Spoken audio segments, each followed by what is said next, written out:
Selamat datang di Nyai Rampih Channel. Di video kali ini, Nyai akan membacakan kisah nyata yang dikirimkan oleh Abi Channel yang mengalami kejadian seram ketika dia berjalan sendirian melewati sebuah tempat yang terkenal angker. Tapi seperti biasa, sebelum kita lanjut, jangan lupa untuk like, komen, subscribe, dan share agar channel ini lebih berkembang dan lebih banyak lagi membagikan pengalaman menyeramkan lainnya.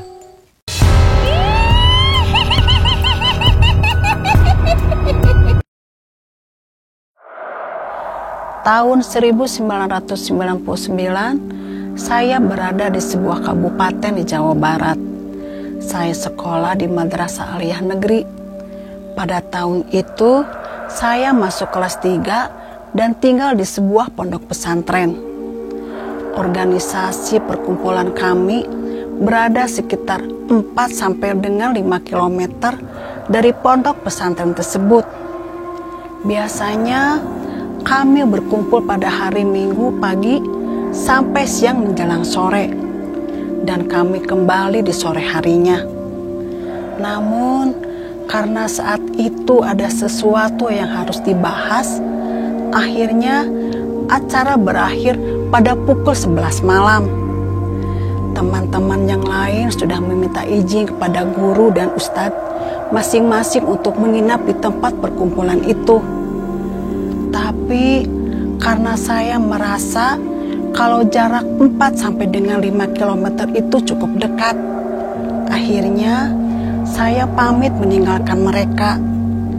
Dalam perjalanan menuju jalan utama, saya harus melewati pematang sawah.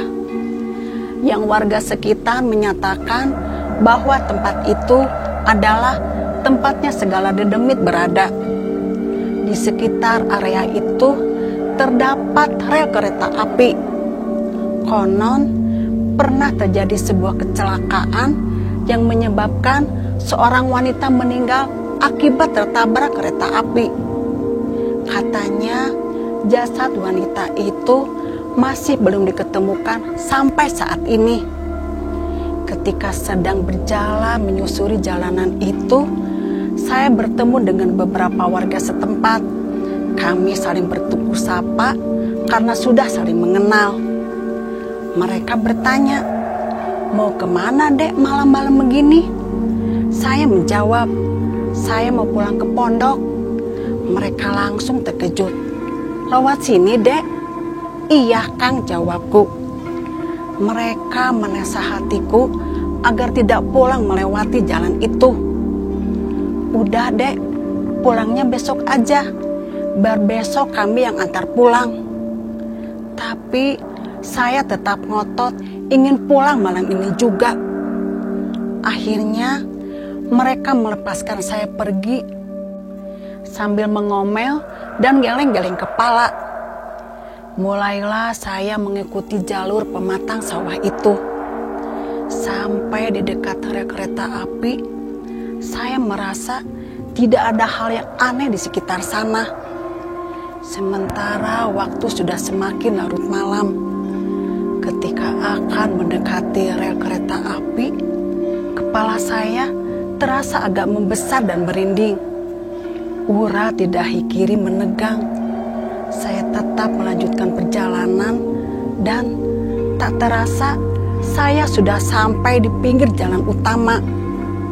Sesampainya di sana, saya bermaksud untuk kembali melanjutkan perjalanan dengan berjalan kaki. Tapi apa salahnya menunggu sesaat kendaraan umum yang melintas?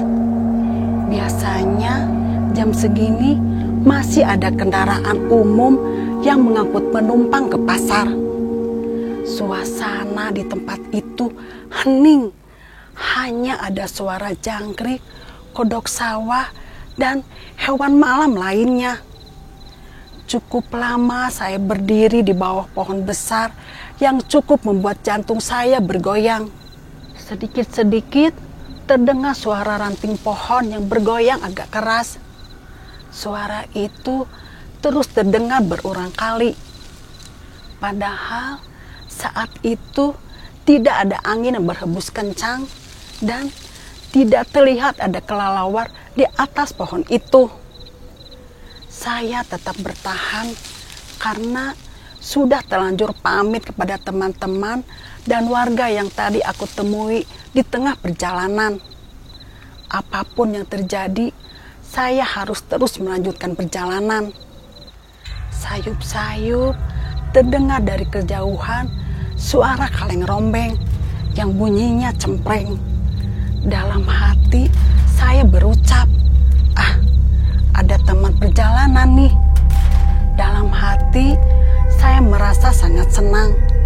Saya beranggapan itu adalah seorang pemulung sampah dan dia dalam perjalanan pulang. Waktu itu saya sama sekali tidak berpikiran negatif tentang suara kaleng itu. Suara kaleng itu semakin mendekat. Akhirnya tibalah si pembawa kaleng rombeng itu, yang bunyi kalengnya semakin terdengar keras. Ternyata itu adalah seorang perempuan tua dengan rambut yang tidak terurus sama sekali, dengan bola mata yang kelihatan putihnya saja. Dalam keadaan agak shock, saya memberanikan diri untuk bertanya dengan suara yang agak berat dan konsentrasi yang sudah mulai memudar. Nini badai kamana wayah kieu? Nenek mau kemana jam segini?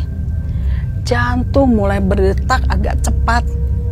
Nenek itu lalu menjawab, Nini badai ke Cibangun.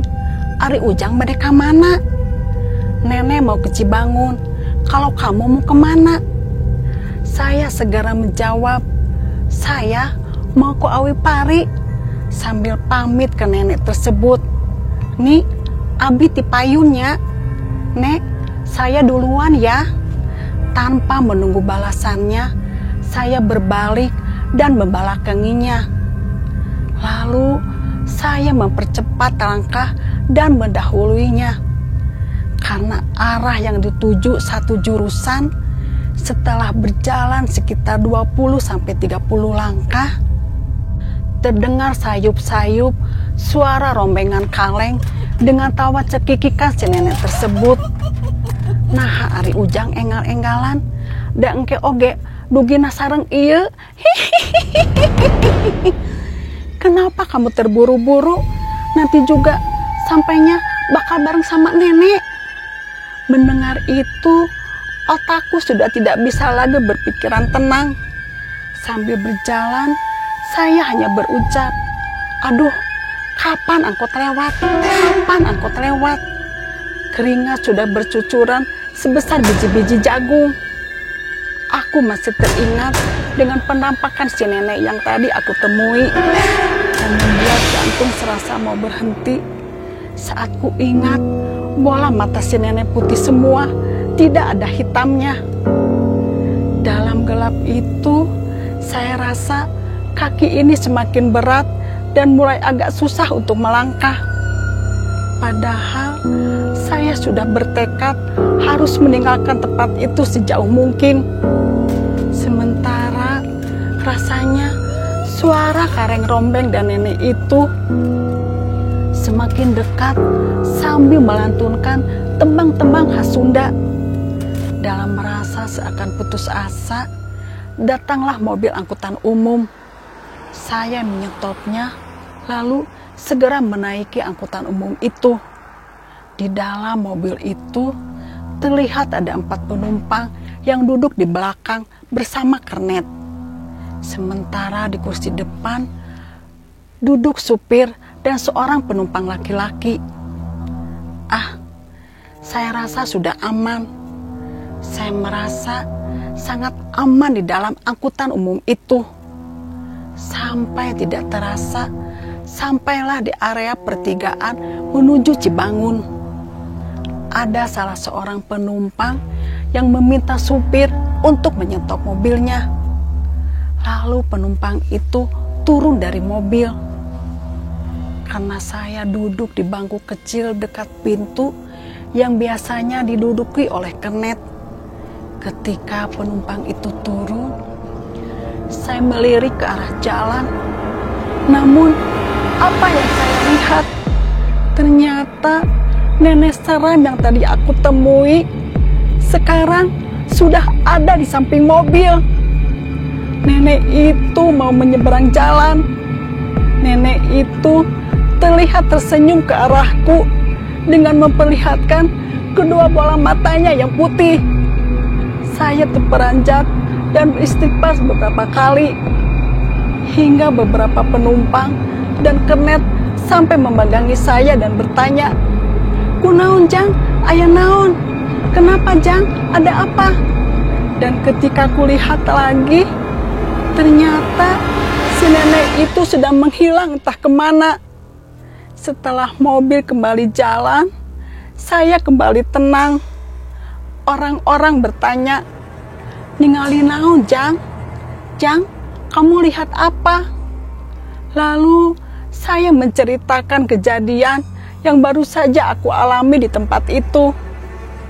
Lalu ada salah seorang penumpang yang berkata, "Kejadian horor yang baru saja aku alami memang benar adanya." Tapi saya tidak ingin tahu lebih lanjut cerita tentang si nenek itu. Tidak terasa, akhirnya saya sampai di tempat pemberhentian terakhir mobil angkutan umum itu. Saya harus kembali berjalan kaki menuju pondok pesantren.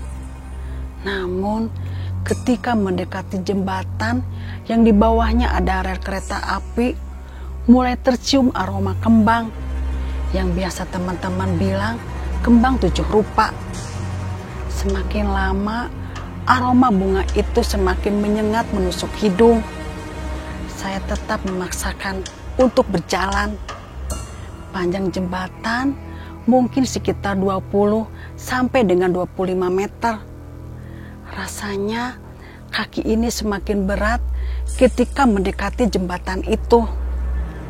Tapi saya tetap memaksakannya. Saya harus sampai di ujung jembatan.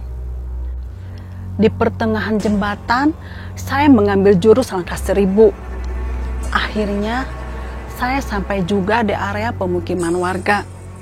Di sana, terlihat ada beberapa pemuda yang sedang begadang menantikan siaran sepak bola malam itu. Mereka semua kaget karena saya berlari dari tengah jembatan seperti orang yang sedang ketakutan. "Hei, eureun heula ka dieu. Hei, berhenti dulu, kesini dulu. Ari maneh kunaon siga nu soak?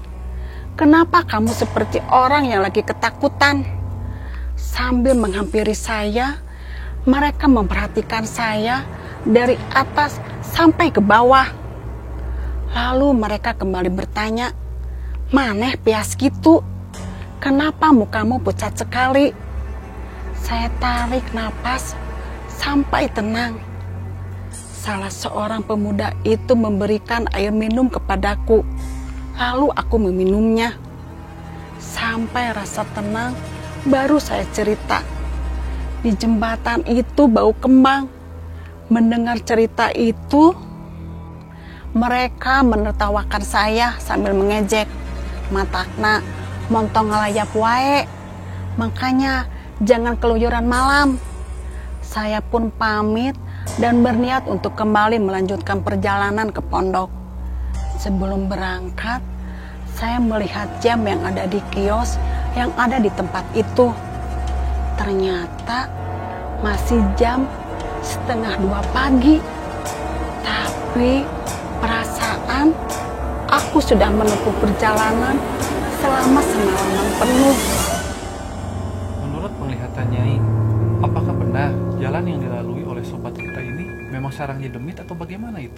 Ya, menurut penglihatan Nyai, tempat itu memang banyak sekali makhluk astralnya. Baik itu yang berenergi negatif maupun yang berenergi positif. Jadi mereka tuh bercampur aduk di sana.